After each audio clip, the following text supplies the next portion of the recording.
नमस्कार। मैं डॉक्टर सुभाष चंद्र बाबल weights YouTube channel में आपका स्वागत करता हूं। आज की हमारी क्लास रहेगी वन्य प्राणी, उनका जीवन तथा वन्य जीव संसाधन।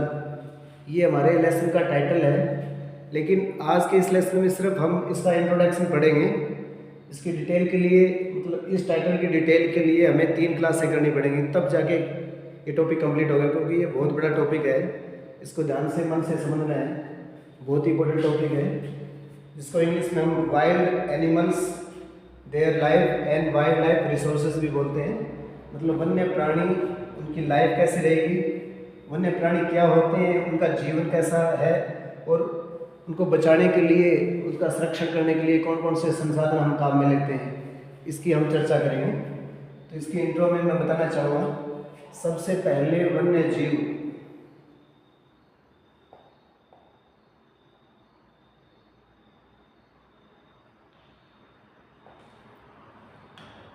वन्य जीव क्या होते हैं? वन्य जीव जंतु प्राकृतिक परिवेश में पनपने वाले पेड़ पौधे, पशु पक्षी, मतलब एनिमल भी आएंगे, प्लांट भी आएगा, दोनों चीजें आएंगी। और किसमें? नेचुरलिटी में।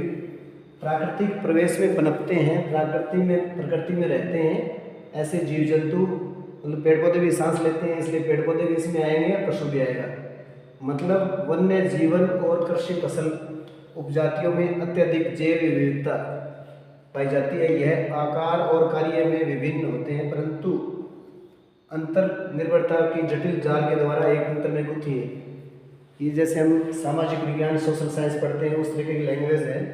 यहाँ पे एक बीच में शब्द है जैव विविधता। इसके ऊपर हम पूरी क्लास लगाएंगे, जो इससे नेक्स्ट सेकंड क्लास होगी। इस टॉपिक पे पूरी क्लास होगी। बहुत ही ब्रॉड टॉपिक है। जैव मतलब यहाँ पे बायो से है, बायो से मतलब उसमें सजीव भी आएगा, निर्जीव भी आएगा, दोनों चीज़ें आएंगी यहाँ पे जैव विविधता में। तो जैव विविधता में जो सभी जीव होंगे, हमारे सभी जीव, मतलब पशु भी हो सकते हैं, इसमें हमारे पेड़ पौधे भी हो सकते हैं। जैव का मतलब पेड़ पौधे भी होंगे, जंतु भी होंगे, सूक्ष्म जीव भी होंगे।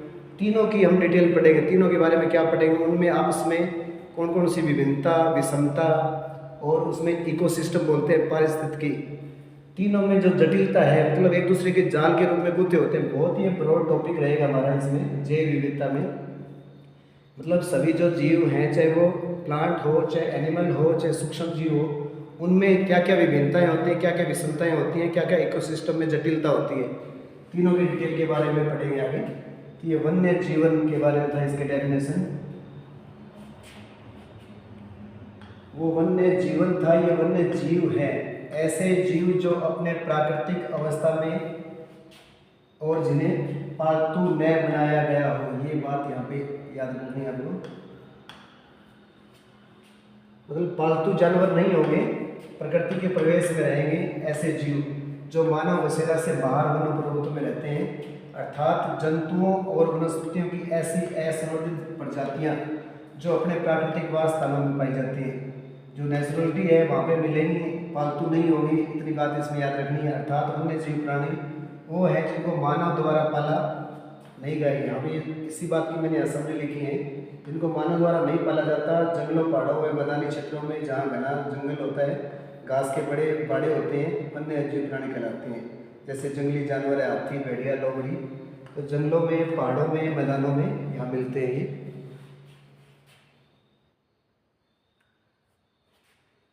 इसमें और कौन से मिल सकते हैं वन्य जीव, और कौन से हो सकते हैं? इसमें कैद में रखे गए गैर पालतू जानवर भी शामिल किए गए। आजकल ऐसे रुचि के हिसाब से लोग इसको कैद कर लेते हैं। उसके हिसाब से गैर जो पालतू जानवर है वो भी थोड़ी बहुत मात्रा में मिलते हैं, जैसे आगे हम बताएंगे इसके बारे में। ये रेगिस्तान में भी मिलेंगे, वन में मिलेंगे, घास भूमि, मैदान, पर्वत, शहरी क्षेत्रों में भी मिलते हैं। जैसे जंगली जानवर है, सिंह है, लोहे में बाघ, टाइगर है, हाथी, भेड़िया, लोमड़ी, सियार, सुअर, लकड़बग्गा, जिराफ, खरगोश, हिरण, ये सारे के सारे वन्य जीव की श्रेणी में आएंगे। ये जीव दुनिया के सभी पारितंत्रों में, इसी की बात कर रहा था थोड़ी देर पहले मैं, जो हमारा बायोसिक्योरिटी मतलब जैव विविधता है, उसमें ही शामिल है। जैव विविधता बार बार ये नाम आएगा आगे। इकोसिस्टम में सजीव निर्जीव दोनों के बीच की जो कड़ी है, उसको हम यहाँ पे पारितंत्र बोलेंगे। इसके विपरीत कुछ जंगली जीव वनों से बाहर शहरों में रहते हैं। जैसे हम गिलहरी की बात करें, कबूतर की बात करें, चमगादड़ की बात करें, मतलब शहर में मिलते हैं, जंगलों में तो मिलते ही हैं। तो ये तो डेफिनेशन का जिक्र था। इसके बाद में इंडिया की अगर हम बात करें कि वनस्पति और प्राणी दोनों की डिटेल के बारे में यहाँ पे लिखा है। भारत जैव विविधताओं के संदर्भ में विश्व में सबसे समृद्ध देशों में से एक है। तो यहाँ पे बहुत ही जैव विविधता मिलती है। विविधता मतलब विषमता, विषमता रहेगी यहाँ पे, विषमता जटिलता रहेगी यहाँ पे, वेरिएशन बोलते हैं अंग्रेजी में। यहाँ विश्व की सारी जैव विविधता की जैव उपजातियाँ 8% के आसपास, ये जीके टाइप क्वेश्चन है। एक बात मैं यहाँ एक और बताना चाहूँगा, इस लेसन की बात करें तो जो आपके करंट जीके की बात होगी यहाँ पे, जो आपका अदर सब्जेक्ट है पशुपालन के अलावा जो टॉपिक है आपके जीके में, तो उससे संबंधित भी इस लेसन में आपको बहुत ऐसे क्वेश्चन मिलेंगे जो आपको वहाँ करंट जीके में, जो नॉर्मल जीके है या करंट जीके है, दोनों में यहाँ पे लाभदायक रहेगा उसके लिए। तो यहाँ पे एक दो क्वेश्चन जीके के रूप में भी आएंगे। तो कौन कितनी परसेंट है? 8%, लगभग 16 लाख। ये सभी अभी खोजी गई जो उपजाति हैं 2 या 3 गुना, 2 या 3 गुना।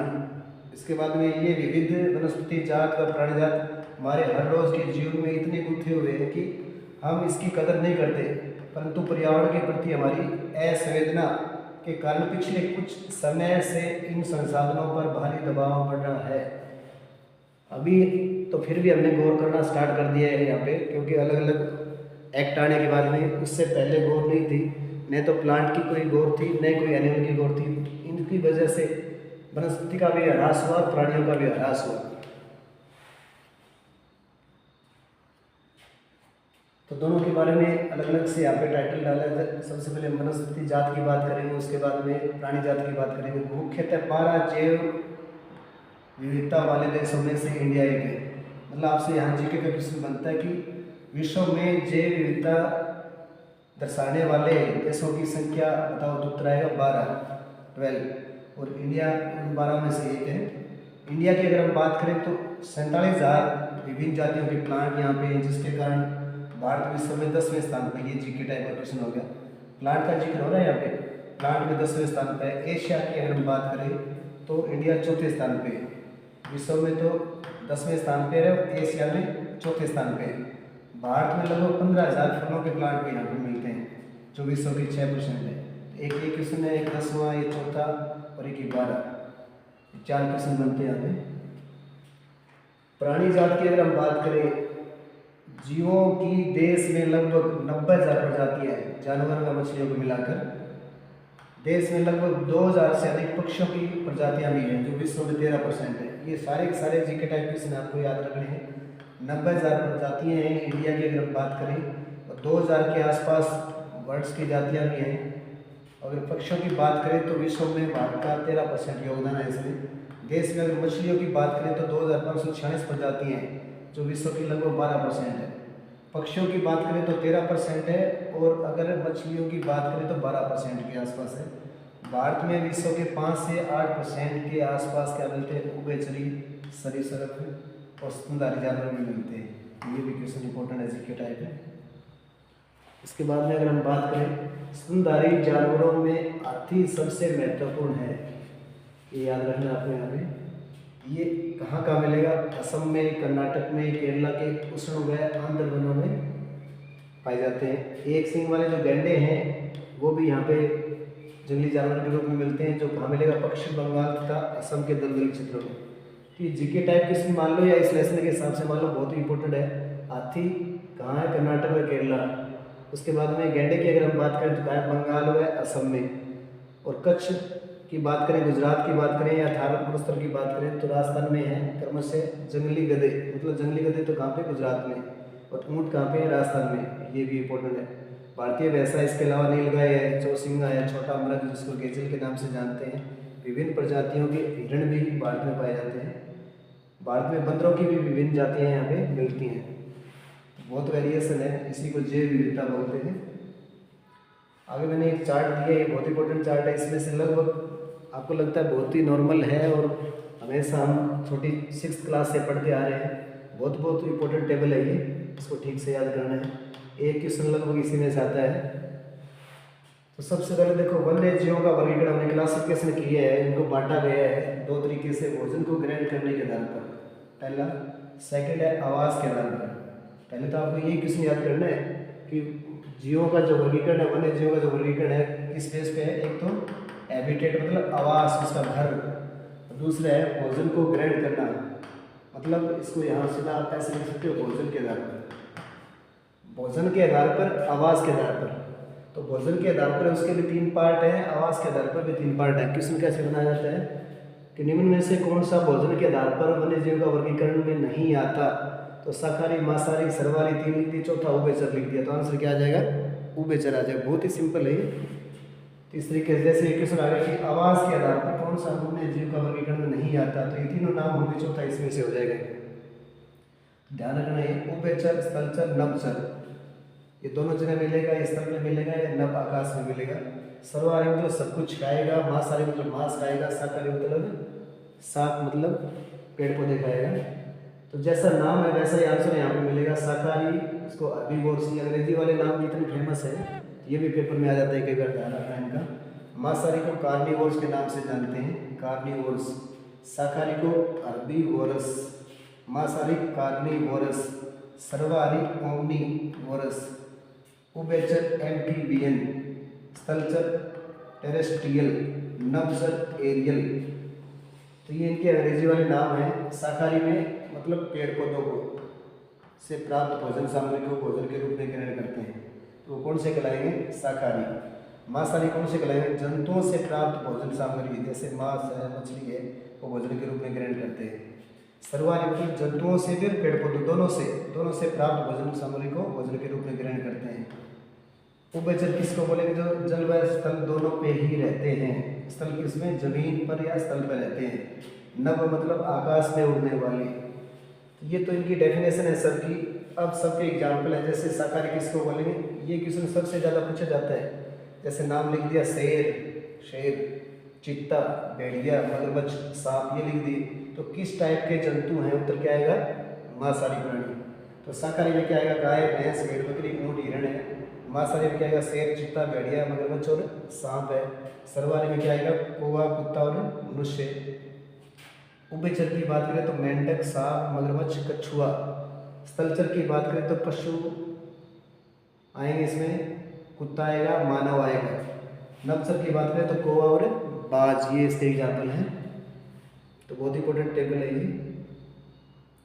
इसके बाद में अगर बात करें भारत में वन और वन्य जीवन का संरक्षण कैसे कर सकते हैं आप, इसके लिए मैंने 2 बातें लिखी है ब्रैकेट में आगे कि वन्य जीवन व वन दोनों का, ये 2 ही टॉपिक हमारे इसमें बार बार आएंगे कि वनों को कैसे बचा सकते हैं, वन्य जीवन को कैसे बचा सकते हैं, क्यों आवश्यक है, इसके लिए क्या क्या करना पड़ेगा। ये 2 बातें हम यहाँ पढ़ेंगे कि क्यों आवश्यक है और क्या करें इसके लिए। तो वन्य जीवन और वनों में तेज गति से हो रहे ह्रास के कारण संरक्षण बहुत आवश्यक हो गए हैं। बहुत ही ज़्यादा क्या ह्रास हो रहा है, इनकी क्या दर घट रही है, इसलिए इनका कंजर्वेशन, संरक्षण जरूरी है। वन एवं वन्य जीवों के संरक्षण से इकोसिस्टम मतलब पारिस्थितिकी विविधता बनी रहती है तथा हमारे जीवन साध्य संसाधन जैसे जल, वायु, मृदा बने रहते हैं। ये तीनों चीज़ों में कॉम्बिनेशन रहेगा। इकोसिस्टम मतलब सजीव निर्जीव के बीच की जो योजना कड़ी होती है, जल, वायु, मृदा, अगर ये डिस्टर्बेंस आएगा, वन्य जीवन खराब हो गए, वन खराब हो गए, तो न तो हमें प्रॉपर पानी मिलेगा, न प्रॉपर हमें हवा मिलेगी, न प्रॉपर हमें मिट्टी मिलेगी। ये भी क्वेश्चन बनता है, बिल्कुल सिंपल क्वेश्चन है कि क्या नहीं मिलेगा, तो चौथी कोई चीज़ और हो जाएगी। वन हमारी संपदा है, पौधे जंतुओं का आश्रय प्रदान करते हैं, रहते हैं वहाँ पे, और साथ ही इकोसिस्टम मतलब पारितंत्र को भी अनुरक्षित रखते हैं, मतलब उसको सेफ रखते हैं। जलवायु में परिवर्तन और मानव हस्तक्षेप के कारण पौधे और जंतुओं के प्राकृतिक आवास नष्ट हो रहे हैं।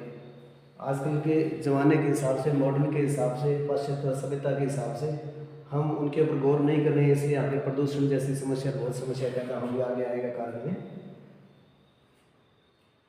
बहुत सी जातियाँ असुरक्षित हो गई हैं, मतलब क्या संकटपन हो गई हैं, कुछ लुप्त भी हो उनके कगार पे, खत्म हो चुकी कुछ। ये सबसे इम्पोर्टेंट लाइन है यहाँ पे, ठीक से इसको याद रखना। वनों का उन्मूलन हो गया है, मृदा अपरदन हो गया है निर्माण कार्य की वजह से, दावानल मतलब आग लगने की वजह से और भूसंकलन की वजह से। ये ऑप्शन में मिलते हैं नाम कि किन की वजह से हमारे जो प्राकृतिक कारक कौन कौन से हैं जिसकी वजह से यहाँ पे क्या गड़बड़ हो रही है। प्राकृतिक कारक और कुछ मानव कारक के नाम बताओ, तो ये नाम आए वहाँ पे, जो मिलकर इन महत्वपूर्ण प्राकृतिक संसाधनों को लुप्त होने में की प्रक्रिया को बढ़ावा दे रहे हैं। अनाधिकार शिकार बहुत बहुत इंपॉर्टेंट नाम है। हंटिंग जिसको बोलते हैं, शिकार मतलब अनाधिकार मतलब अधिकार में नहीं है तो भी हम कर रहे हैं।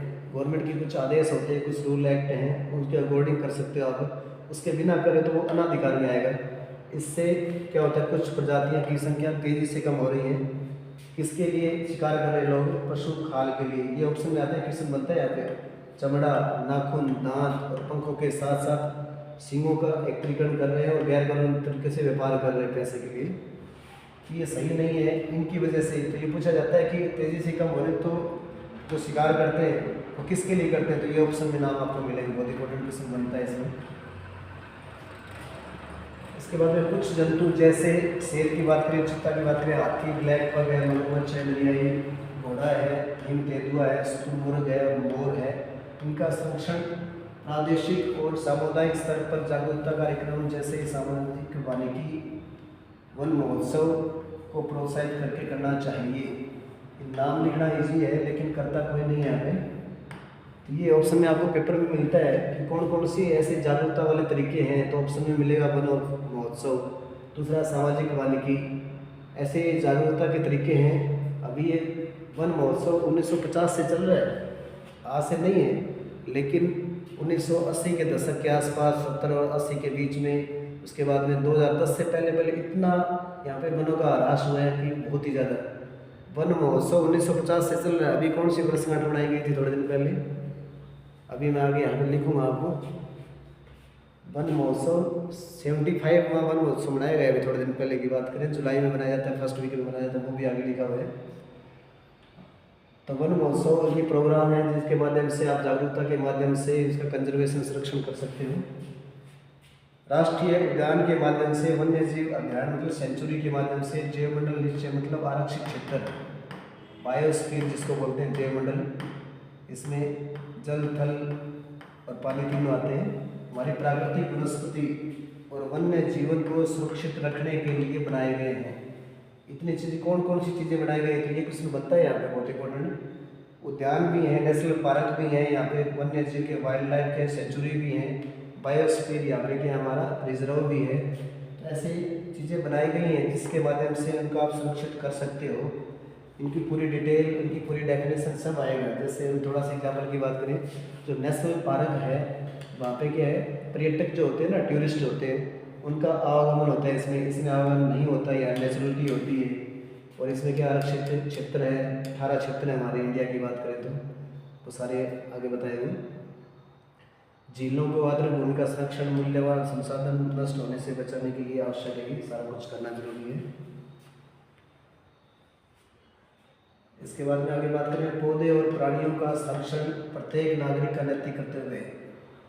सब जगह ये लाइन देखते हैं, पौधा हो चाहे कोई प्राणी हो का संरक्षण करना, कोई भी जो ह्यूमन बीइंग है उसका क्या है, मॉरल ड्यूटी है, लेकिन करता नहीं है कोई। एक अंतर्राष्ट्रीय परिपाटी, ये फुल फॉर्म आप यहाँ याद कर सकते हो, सिट्स जिसको बोलते हैं, सी फॉर यहाँ पे कन्वेंशन है, the convention on international trade in desert, मतलब जो संकटग्रस्त जो जातियाँ हैं, species of wild fauna and flora, ये दो नाम आए हैं, बहुत इंपॉर्टेंट, आगे भी आएगा इनके।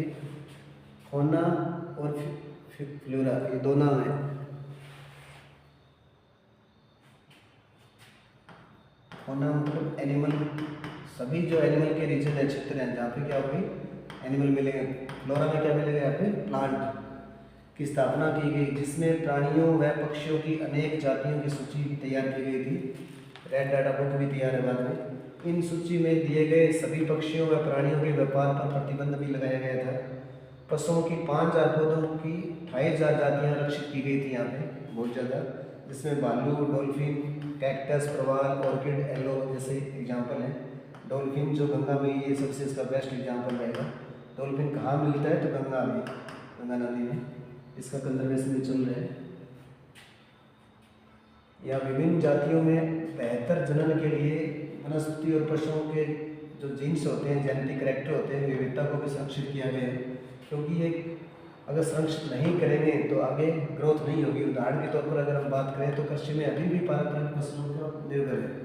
आज भी हम जो हमारा ट्रेंड है, जो पूरा जो पुराना तरीका है उसके हिसाब से चल रहे हैं। तो आनुवांशिक कैरेक्टर को सेफ रखना जरूरी है।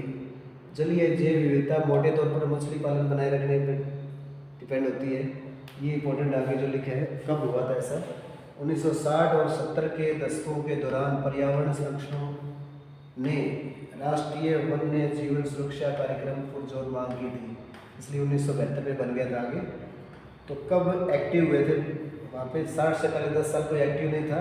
1960 और 70 के बाद में एक्टिव हुए। 72 में यहाँ पे संरक्षण नियम बना था, वो आगे हम पढ़ेंगे। भारतीय वन्य जीवन संरक्षण अधिनियम कब बना? बहुत इंपॉर्टेंट क्वेश्चन है ये, अच्छे तरह से याद कर लेना इसको। वन्य जीवन एक्ट जो अधिनियम है संरक्षण के ऊपर, वन्य जीवन का संरक्षण कब एक्ट बना, नियम कब बना, अधिनियम कब बना? 1972 में। बहुत इंपॉर्टेंट है, जिसमें वन्य जीवों के आवास संरक्षण में अनेक प्रावधान शामिल थे। जैसे पूरे भारत की हम बात करें तो रक्षित जातियाँ की सूची तैयार की गई, बची हुई संकटग्रस्त जातियों के बचाव पर, शिकार पर प्रतिबंध, वन्य जीव आवासों पर कानूनी रक्षण, जंगली जीवों के ऊपर व्यापार पर रोक। ये ऑप्शन आते हैं, चारों के चारों देख लेना है यहाँ पे। मतलब इस सूची में क्या किया गया है? संकटग्रस्त जातियों को बचाव पर शिकार प्रतिबंध, ये पहला ऑप्शन हो गया। सेकंड है जो आवास है उनके ऊपर मतलब कानूनी एक्ट बनाया। जंगली जानवरों पर व्यापार पर रोक। तो ऐसे ऑप्शन ए बी सी आ जाएंगे, उपरोक्त सभी आंसर हो जाएगा इसका। किस पर जोर दिया गया? तो ये 3 चीज़ों के ऊपर जोर दिया गया।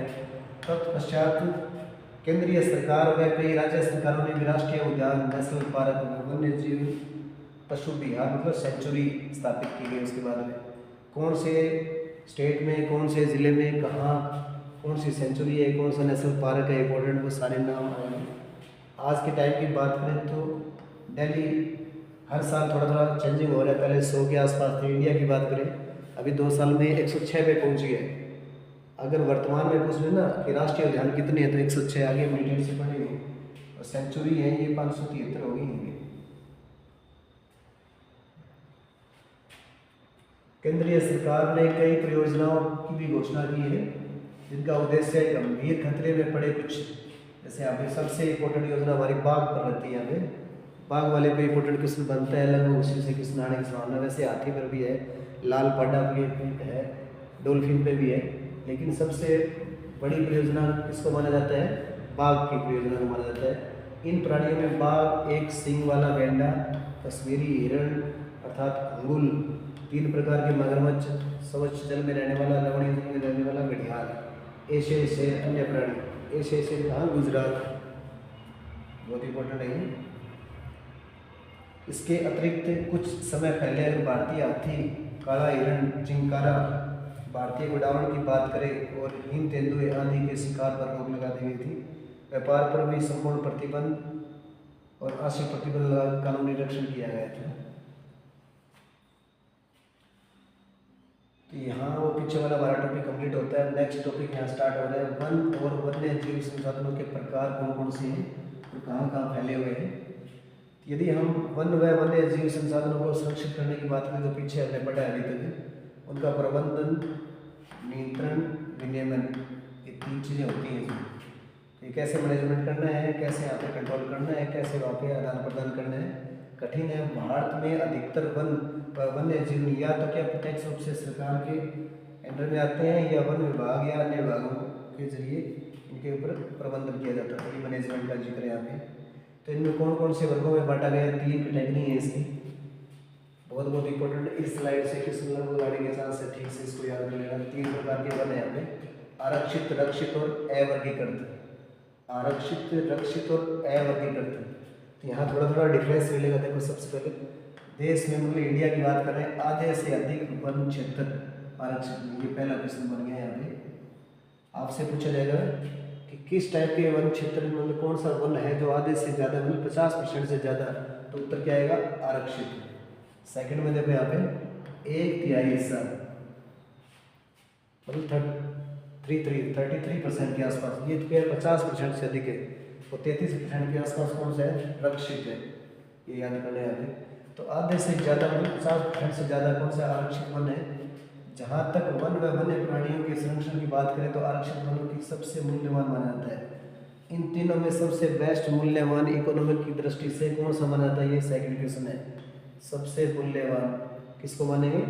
आरक्षित को। ये दो क्वेश्चन यहाँ पे बन गए हमें। अगर रक्षित की बात करें तो पहला क्वेश्चन है कुल वन क्षेत्र का 1/3, पहला क्वेश्चन बन गया यहाँ पे। इन वनों को और अधिक नष्ट होने से बचाने के लिए इनकी सुरक्षा करनी जरूरी है, नहीं तो गड़बड़ हो जाएगी। अगर हम अवर्गीकृत की बात करें तो कोई क्लासिफिकेशन में नहीं आता, अन्य सभी प्रकार के वन मतलब इन दोनों को छोड़कर, और बंजर भूमि जो सरकार, व्यक्तियों, समुदायों के स्वामित्व में है वह अवर्गीकृत में आएगी। तो आपसे पूछ सकते हैं कि अवर्गीकृत वाला जो वन है ना, कौन कौन कंट्रोल कर रहा है? सरकार भी कर रही है, गवर्नमेंट भी कर रही है, ह्यूमन बीइंग भी कर रहा है, जो यहाँ पे हमारे समुदाय बने वो भी कर रहे हैं।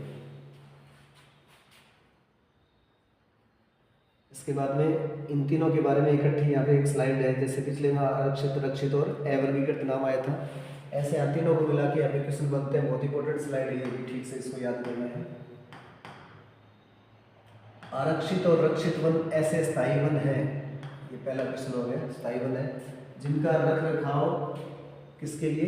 इमारती लकड़ी, अन्य वन पदार्थों और उनके बचाव के लिए किया जाता है। मतलब आरक्षण से, इससे रिजर्वेशन से आरक्षित वन से क्या फायदा मिलेगा? इमारती लकड़ियाँ मिलेंगी और अन्य वन्य जो वन के पदार्थ है वो मिल जाएंगे। और ये कहाँ मिलता है? मध्य प्रदेश में स्थायी वनों के अंतर्गत सर्वाधिक क्षेत्र इसी का है, जो कि प्रदेश की कुल वन संपदा का 75%। ये किसमें यहाँ पे बनेगा? मध्य प्रदेश 75%। इसके अतिरिक्त अगर हम बात करें जम्मू कश्मीर, उत्तराखंड, पश्चिम बंगाल, महाराष्ट्र, केरल, तमिलनाडु और आंध्र प्रदेश, ये मैंने ऐसे फ्लो में लिखा है। अगर आपको ठीक से हिस्ट्री का पता हो, ज्योग्राफी का पता हो, तो आप इसको ठीक से वैसे याद करना है, ऐसे तुक्का नहीं लगाना है। अगर हम इंडिया के ऊपर से चलेंगे, ऊपर क्या होता है? जम्मू कश्मीर है। उसके बाद में थोड़ा सा झुकेंगे तो उत्तराखंड आएगा। उसके आगे थोड़ा सा पूर्व साइड में जाएंगे तो क्या आएगा? पश्चिम बंगाल आएगा। उसके बाद में थोड़ा सा अंदर नीचे जाएंगे तो महाराष्ट्र, केरल और तमिलनाडु आएगा। उसी के तमिलनाडु के साइड में क्या आएगा? आंध्र प्रदेश आएगा। तो इस तरीके से लिखा गया है। ये हमारा नॉर्थ जोन के आगे नाम यहाँ पे, ये थोड़ा सा पूर्व साइड में, पूर्व में नहीं है, पूर्व में तो हमारे क्या है? मैं तीनों आए वहाँ पे, मिजोरम, मेघालय, मणिपुर, वो आते हैं पूर्व में। पश्चिम बंगाल, उसके बाद में महाराष्ट्र, केरल, तमिलनाडु, आंध्र प्रदेश, ये हमारा साउथ जोन हो गया है। ये नॉर्थ जोन हो गया है, ये थोड़ा पूर्व से थोड़ा सा नीचे साइड में, और ये हमारा क्या आ गया? साउथ जोन आ गया, ये चारों का। कुल वनों में एक बड़ा अनुपात आरक्षित वनों का है, जबकि हिमाचल की बात करें, देखो यहाँ पे इनमें से अगर किससे पूछता है आंसर क्या आएगा? आरक्षित है। जबकि अगर हिमाचल की बात करते हैं, ये नॉर्थ का जिक्र हो गया दोबारा से, क्योंकि उत्तराखंड के पास वहाँ पे क्या है? हिमाचल है। यहाँ पे हिमाचल, फिर हम थोड़ा सा साउथ में आ गए, सॉरी पूर्व में आ गए, बिहार के नीचे क्या है? उड़ीसा है। और अगर पश्चिम की तरफ आ गए, नॉर्थ की तरफ आ गए, यहाँ पे पंजाब, हरियाणा, राजस्थान, तीनों एक साथ याद कर लोगे। पंजाब, हरियाणा, राजस्थान एक साथ, बिहार, उड़ीसा एक साथ, और ऊपर बिल्कुल नॉर्थ में हिमाचल प्रदेश। जैसे वहाँ पे 3 कैटेगरी थी, जम्मू कश्मीर, उत्तराखंड, उसके बाद पश्चिम बंगाल, महाराष्ट्र, केरल, तमिलनाडु, आंध्र प्रदेश, 3 ग्रुप थे। ऐसे यहाँ पे 3 ग्रुप की बात करें, उनमें तो कौन सा था? सब में आरक्षित है। हिमाचल, बिहार, उड़ीसा नीचे साइड में, पूर्व की तरफ पंजाब, हरियाणा, राजस्थान, ये हमारे पश्चिम की तरफ आ गए, उत्तर की तरफ है। कुल वनों में रक्षित वनों का एक बड़ा अनुपात है। तो देखो इनके पास तो कौन सा है? आरक्षित है। इनके पास कौन सा? रक्षित है। कोई भी ऑप्शन है ना, उल्टा पुल्टा कर देंगे कि निम्न में से कौन सा राज्य रक्षित वनों का नहीं है। तो यहाँ पे जैसे 3 नाम दे दिए, एक नाम जम्मू कश्मीर दे दिया है, तो आंसर क्या आ जाएगा? जम्मू कश्मीर आ जाएगा। तो बहुत इंपॉर्टेंट क्वेश्चन बनते हैं इन दोनों में। पूर्वोत्तर की बात करें तो ये अलग से क्वेश्चन हो गया। पूर्व साइड में जो स्टेट बच गए राज्यों में, और गुजरात बच गया हमारा उधर। पश्चिमी साइड की बात करें, पूर्व वाले सारे और गुजरात में अधिकतर वन क्षेत्र अवर्गीकृत है। ये तीसरा क्वेश्चन हो गया। तो पहला कौन सा था? आरक्षित का। दूसरा कौन सा था? रक्षित का तीसरा कौन सा है, अवर्गीकृत का। अवर्गीकृत मीन्स पूर्व साइड वाले और गुजरात, ये स्थानीय समुदाय के मैनेजमेंट में आते हैं। तो बहुत इंपॉर्टेंट स्लाइड रहेगी। इसके बाद में समुदाय का बात करें, वन संरक्षण की बात करें, यहाँ पे हमारा सोशल साइंस की तरह ये 5-6 स्लाइड आएंगे इसमें। इंडिया में कुछ क्षेत्रों में तो स्थानीय समुदाय सरकारी अधिकारियों के साथ मिलकर काम करते हैं, आवास स्थलों का संरक्षण में जुटे हुए हैं, क्योंकि इसी से ही क्या दीर्घ काल में उनकी आवश्यकता की पूर्ति हो सकती है। अगर ये लाइन की कोई सोचेगा ना, फ्यूचर की कोई सोचेगा कि आगे वनों की जरूरत पड़ेगी, तब तो सब कुछ नॉर्मल आदमी है जो ह्यूमन बींग है वो भी गवर्नमेंट के साथ, ये हमें कभी नहीं सोचना है। अगर इनको हम कंजर्वेशन करना है तो ये कभी नहीं सोचना कि गवर्नमेंट करेगी, कोई एनजीओ करेगा, सब मिलकर ये काम करेंगे तभी ये काम होगा। ध्यान रखना इस बात में।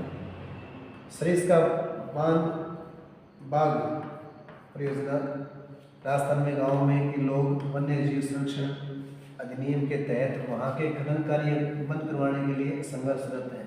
कितनी अच्छी बात है। नहीं तो क्या हो जाएगा, ये बाघ का जो आरक्षित क्षेत्र है वहाँ पे सरिस्का में वो क्या हो जाएगा, खनन हो जाएगा तो वो क्या है, वन्य जीव क्या हो जाएंगे वहाँ पे खत्म हो जाएंगे। क्षेत्र में लोग स्वयं वन्य जीव आवासों की रक्षा करना है, बहुत अच्छी बात है। और सरकार की ओर से हस्तक्षेप भी सरकार नहीं कर रहे हैं। अगर गवर्नमेंट बीच में कहते हैं ना टांग अड़ाना, अगर वो करती है ना तो भी वो उनकी सुनते नहीं है, तो बहुत अच्छा ही है, उनकी सोच है। राजस्थान के अलवर जिले का एक एग्जाम्पल है जिसमें 5 गाँव ने मिलकर 1200 हेक्टेयर वन भूमि को किसने सेंचुरी में कन्वर्ट कर दिया। उस सेंचुरी का नाम है भैरवदेव डाको सेंचुरी घोषित कर दी है, जिसके अपने रूल रेगुलेशन है, नियम कानून खुद के हैं। वहाँ पे उनके शिकार वर्जित करते हैं तथा बाहरी लोगों को घुसपैठ यहाँ से वन्य जीवन को बचाते हैं। न तो कोई एंट्री है, घुसना मना है और शिकार भी वर्जित है, ये दोनों काम कर रहे हैं वहाँ पे। न तो कोई घुसपैठ करने देते हैं, न कोई शिकार करने देते हैं, इसलिए वहाँ पे कंजर्वेशन हो रहा है। तो कहाँ पे है, राजस्थान में अलवर ज़िले में इतनी ज़मीन के ऊपर कोई सेंचुरी बनाई है जिसका नाम भैरवदेव डाको है और वहाँ पे ये काम करते हैं। तो इम्पोर्टेंट है, ये जीके टाइम भी है। ये हमारा धार्मिक भावना से जुड़ा हुआ टॉपिक आगे। पवित्र पेड़ों के झुरमुंड विविध और दुर्लभ जातियों की संपत्ति। आप इसमें पढ़ोगे तो ये हमारा पूजा पाठ जिसको बोलते हैं, मंदिर मस्जिद की बात करें तो उसके बेस पे ये स्लाइड है। अगर ये होता है ना तभी भी हम ऐसे ध्यान रखते हैं। जैसे तुलसी की बात करें, प्रकृति की पूजा सदियों पुराना जनजातीय विश्वास है, उसी के बेस पे पूजा चलती है, जिसका आधार प्रकृति के हर रूप की रक्षा करना है। इन्हीं विश्वासों ने विभिन्न वनों के मूल और कौमार्य रूप में बचा कर रखा है। जो उसकी ओरिजिनलिटी है, जो उसकी सुंदरता है, उसका जो मूल जो क्षेत्र है उसको बचाना, जिन्हें पवित्र पेड़ों के झुरमुंड या देवताओं के वन कहते हैं। ये इसकी डेफिनेशन की बात है यहाँ पे। पवित्र पेड़ों के झुरमुंड मतलब क्या कहेंगे उसको, अर्थात देवताओं के वन किसे कहते हैं। तो पवित्र पेड़ों का जो झुरमुंड है उसको क्या बोलते हैं, देवी देवताओं के वन कहते हैं।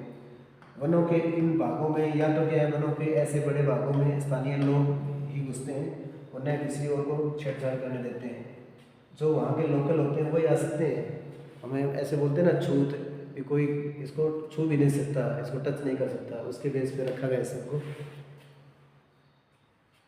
ऐसे कुछ और एग्जाम्पल है। कुछ समाज विशेष पेड़ों की पूजा करते हैं, आदिकाल से उनका संरक्षण करते हैं। उन समाज की जैसे विश्नोई समाज के आगे बात आएगी। ऐसे छोटा नागपुर कोई क्षेत्र है जिसमें मुंडा व संथाल जनजातियाँ क्या करती हैं, महुआ व कदम पेड़ों की पूजा करते हैं। तो ऐसे जीके टाइप के क्वेश्चन बन सकते हैं यहाँ पे। महुआ व कदम पेड़ों की पूजा कौन सा समुदाय करता है, मुंडा और संथाल जनजातियाँ। इसके अलावा अगर उड़ीसा और बिहार की बात करें, वहाँ की जो जनजातियाँ हैं मैरिज मतलब शादी के दौरान क्या करती है, इमली और आम के पेड़ की पूजा करते हैं। तो ये अलग से ऐसे क्वेश्चन हो गया, इमली व आम के पेड़ों की पूजा कहाँ की जाती है, तो उड़ीसा और बिहार में मैरिज के दौरान की जाती है। हम में से बहुत से व्यक्ति पिंपल व वटवृक्ष की भी पूजा करते हैं। हिंदू धर्म की अगर बात करें तो ऐसे ज़्यादा होता है। भारतीय समाज में अनेकों संस्कृतियाँ हैं और प्रत्येक संस्कृति में प्रकृति और इसकी कृतियों को सुरक्षित करने के अपने पारंपरिक तरीके हैं। आमतौर पर इनमें झरनों की बात करें, पहाड़ी चोटियों की बात करें, पेड़ों की बात करें, पशुओं को पवित्र मानकर उनका संरक्षण किया जाता है।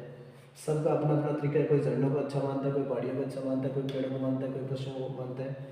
कैसे भी हो, उनको पवित्र मानने के माध्यम से अपने आप में संरक्षण का एक माध्यम मिल जाता है। इसी तरह एग्जाम्पल लिखा है मंदिर का। कोई मंदिर के आसपास हम देखते हैं कि मंदिर लोग पाए जाते हैं, उपासक उन्हें जो उनकी पूजा करते हैं, खिलाते पिलाते हैं, उनको मंदिर के भक्तों के रूप में गिना जाता है। ऐसे यहाँ धारणा है। राजस्थान में विश्ववी समाज ये बहुत फेमस नाम है। गांव के आसपास आप काले हिरण चिंकारा, ये नाम बहुत फेमस सुना ही होगा सबने।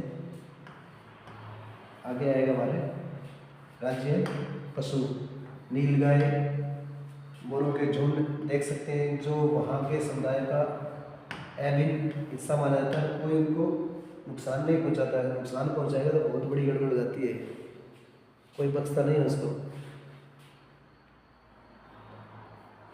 अगर हिमालय की बात करें, हिमालय में प्रसिद्ध चिपको आंदोलन है। ये बहुत पुराना जीके का किस्म बनता है यहाँ पे। चिपको आंदोलन क्या था? हिमालय में प्रसिद्ध चिपको आंदोलन कई क्षेत्रों में वन कटाई रोकने, ये नाम आ गया, वन कटाई रोकने में ही कामयाब नहीं हुआ। क्या किया उसने? ये सिद्ध कर दिया कि स्थानीय पौधों की जातियों को प्रयोग करके सामुदायिक वनीकरण अभियान को सफल बनाया।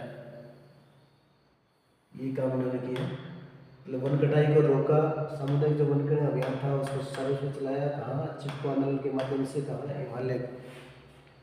इसके बाद में अगर पारंपरिक संरक्षण तरीकों की बात करें को पुनर्जीवित किया, इकोसिस्टम कृषि के नए तरीके का विकास किया। उसके बाद में टिहरी के किसानों का बीज बचाओ अभियान, ये जगह का नाम है टिहरी। यहाँ के किसानों ने क्या किया? बीज बचाओ अभियान। जैसे वहाँ पे चिपको आंदोलन था ना, यहाँ पे चिपको आंदोलन, यहाँ पे क्या है? बीज बचाओ आंदोलन। और नवधान्य, ये पूरा नाम है, ने दिखा दिया कि रासायनिक उर्वरकों के जो केमिकल फर्टिलाइज़र है उनका अगर हम यूज़ करते हैं तो फसल उत्पादन द्वारा आर्थिक रूप से व्यवहार्य कृषि उत्पादन संभव है। मतलब नेचुरलिटी में, मतलब जो देसी खाद है हमारी उर्वरकता है उसको बनाए रखने के लिए उन्होंने किया कि बीज बचाओ अभियान आंदोलन के दौरान। इसके बाद में अगर हम बात करें तो इंडिया में संयुक्त वन प्रबंधन कार्यक्रम हरित वनों के प्रबंधन और पुनर्निर्माण में स्थानीय समुदाय की भूमिका में महत्व उजागर है।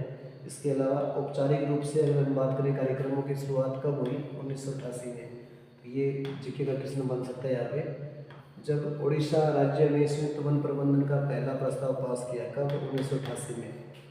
वन विभाग के अंतर्गत संयुक्त वन प्रबंधन हरित वनों के बचाव के लिए कार्य करता है और इसमें गांव के स्तर पर संस्थाएं बनाई गई हैं जिसमें ग्रामीण और वन विभाग के अधिकारी संयुक्त रूप से काम करते हैं। इसके बदले ये समुदाय मध्य स्तरीय लाभ जैसे गैर इमारती वन उत्पादों को हकदारी होते हैं तथा सफल संरक्षण से प्राप्त इमारती लकड़ियाँ के लाभ के भी हकदारी होते हैं। मतलब यहाँ गाँव के जो लोकल हैं, समुदाय के लोग मिलकर काम करते हैं, इसलिए उनको थोड़ा बेनिफिट दिया जाता है। वहाँ के जो उत्पाद हैं, जो इमारती वन हैं, उनको लाभ के रूप में दिया जाता है उनको। इसके अलावा बाढ़ में पर्यावरण के विनाश और पुनर्निर्माण की क्रियाशीलता से सीख मिलती है कि स्थानीय समुदाय की हर जगह प्राकृतिक संस्थान प्रबंधन में शामिल करना चाहिए। और ये होना शुरू हो जाएगा तो लोकल लोग हैं, जो लोकल समुदाय के लोग हैं, अगर वो इसमें पुरजोर से पर्यावरण में अगर मैनेजमेंट में हिस्सा लेते हैं तभी ये कंजर्वेशन होगा, तभी इनको बचा सकते हैं आप। परंतु स्थानीय समुदायों को फैसले लेने की प्रक्रिया में मुख्य भूमिका आने में अभी देरी है। मतलब अभी भी लोग इससे क्या मन चुराते हैं। अतः वे ही विकास क्रियाएं मान्य होनी चाहिए जो जनमानस पर कोई केंद्रित हो, पर्यावरण हितैषी हो और आर्थिक रूप से प्रतिफलक। 3 बातें लिखी हैं इसमें। कौन सी चीज़ अप्लाई करनी है? जनमानस पर केंद्रित हो, जो सबके लिए हो, और पर्यावरण को बचाने के लिए हो, उससे क्या है? आर्थिक नुकसान भी नहीं होता हो। ये तीनों बातें आएंगी इसमें। तो यहाँ पे ये इंट्रोडक्शन कंप्लीट होती है। इंट्रोडक्शन का ये हमारा लेसन था, लेकिन इसमें कुछ इम्पोर्टेंट एक दो बातें हो रही है वो मैं बता रहा हूँ। जैसे यहाँ पे लिखा है पेड़ों को लगाना, वन्य आग को रोकना, वनों में अधिक कटाई पर रोक लगाना, शिकार पर प्रतिबंध लगाना, आवासों को सुरक्षित करना, अर्थात जो हमारा बायोस्फीयर है, जीवमंडल है, जल थल और पानी, राष्ट्रीय उद्यान, सेंचुरी, ये सब करके हम वन एवं वन्य जीव का संरक्षण कर सकते हैं। बहुत इंपॉर्टेंट बात है ये, सबको एक साथ लिख दिया है। अभी तक जो हमने इतनी स्लाइडों में पढ़ा है उनको यहाँ पे एक साथ लिखा गया है। पेड़ों को लगाएंगे तो डिफॉरेस्टिंग से बचे, मतलब वनों को कटाई रोकने में। अगर आपसे पूछे कि वनों का जो ह्रास हो रहा है उसका सबसे मेजर कारक कौन सा है, तो आप ये आंसर करोगे। अगर 4 कारक लिख रखे हैं तो सबसे जरूरी क्या है, वनों की जो अधिक कटाई है उसके कारण क्या हो रहा है, यहाँ पे सब गड़बड़ हो रही है। तो वनों की अधिक कटाई को रोकना, शिकार पर प्रतिबंध, आग को रोकना, पेड़ों को लगाना, प्लांटेशन, और आवास को संरक्षित करना। आवास को संरक्षण किसके माध्यम से कर रहे हैं हम, जीवमंडल के माध्यम से, उद्यान के माध्यम से, सेंचुरी के माध्यम से। अगर ये 5 काम करेंगे, 1 2 3 4 5, ये 5 काम है। एक तो पेड़ों को लगाना है, आग को रोकना है, कटाई को रोकना है, और शिकार को रोकना है, और आवासों को बचाना है। ये 5 काम अगर हम करते हैं, पेपर में किसी रूप से क्वेश्चन आ सकते हैं, ठीक से पढ़ना है इसको। ये सब करेंगे तो क्या हो जाएगा, वन भी बच जाएंगे और हमारा वन्य जीव है उनका संरक्षण हो जाएगा। इसके बाद में लिखा है वन महोत्सव कार्यक्रम, बहुत बहुत इंपॉर्टेंट है। अभी मैं थोड़ी देर पहले आपको बता रहा था कब स्टार्ट हुआ था ये, 1950 में जब हमारा संविधान लागू हुआ तभी से चालू है। 75 साल हो गए। 75वीं वर्षगांठ अभी जुलाई में बनाई गई है। पूरे देश में जुलाई के पहले सप्ताह में बनाया जाता है। ये सेकंड क्वेश्चन है, वन महोत्सव कब स्टार्ट हुआ, पहला क्वेश्चन उत्तर आएगा 1950। सेकंड क्वेश्चन क्या बन रहा है, कब बनाया जाता है, जुलाई के पहले सप्ताह। इसके बाद में लाखों पेड़ लगाते हैं। इसमें क्या करते हैं, लाखों पेड़ लगाए जाते हैं, जिसका मेन टारगेट, मुख्य उद्देश्य क्या है, जहाँ वनों की कटाई अधिक है, अर्थात जो जंगल खत्म हो गए हैं उनको दोबारा से हरा भरा करना, ये टारगेट है। जो वन बिल्कुल ही क्या हुए, खत्म हो गए, उनको बचाने के लिए ऐसा किया गया है। इसका नाम हमने क्या रखा है, यहाँ पे वन महोत्सव कार्यक्रम। अभी राजस्थान में स्टार्ट था पीछे, राजस्थान में जो उसका टाइटल था उसका नाम था हरियालो राजस्थान। ऐसे सभी स्टेटों में हुआ है, राजस्थान की बात नहीं, हरियालो हरियाणा, हरियालो राजस्थान, हरियालो राजस्थान, ये इसका टाइटल था। की शुरुआत मुख्यमंत्री जो हमारा अभी करंट में जो मुख्यमंत्री है भजन लाल शर्मा ने किया, कब, 7 अगस्त 2024। ये क्वेश्चन बनता है, किसने किया, कब किया, नाम क्या रखा, हरियाणा राजस्थान, फिर कहाँ किया, किसने किया, कब किया, कहाँ किया। दूदू जिले के गाड़ोता में 75वें राज्य स्तरीय वन महोत्सव, कौन सा, 75वां। समारोह में सघन वृक्षारोपण कार्यक्रम, कार्यक्रम का नाम क्या है, सघन वृक्षारोपण कार्यक्रम। हरियालो राजस्थान की शुरुआत की, सघन वृक्षारोपण कार्यक्रम हरियालो राजस्थान, ये पूरा नाम हो गया। आगे यहाँ पे एक ऐसे थीम लिखी है, इसको ठीक से गौर करना है, बहुत इंपॉर्टेंट चीज़ लिखी है। अगर 17 मतलब 17 विकसित पेड़ लगाएंगे हम तो 1 टन कागज़ तैयार हो सकते हैं उससे। इतनी बड़ी बात है, 1 टन कागज़ तैयार हो सकते हैं कितने पेड़ों को लगाने से, 17 विकसित पेड़ लगाने से। इसलिए अगर पेड़ लगाएंगे तो कागज़ तैयार होगा, कागज़ तैयार होगा तो पेपर बचेंगे, कागज़ बचेगा, कागज़ बचेगा तो हमारी सुरक्षा किसमें रहेगी, एनर्जी सेव रहेगी और पानी भी सेव रहेगा। बहुत ही इंपॉर्टेंट थीम है ये। 17 जो विकसित प्लांट लगाते हैं, ऐसा एक थ्योरी है ये, इसमें 1 टन कागज़ उत्पादन होगा। अगर आप पेपर को बचाओगे तो अपने आप क्या बच जाएगी, एनर्जी बच जाएगी और वाटर बच जाएगा। ये हमारा इंट्रोडक्शन था इस लेसन का। अभी तो सिर्फ इंट्रोडक्शन है, अगली क्लास में हम इसकी पूरी डिटेल पढ़ेंगे। Thank you.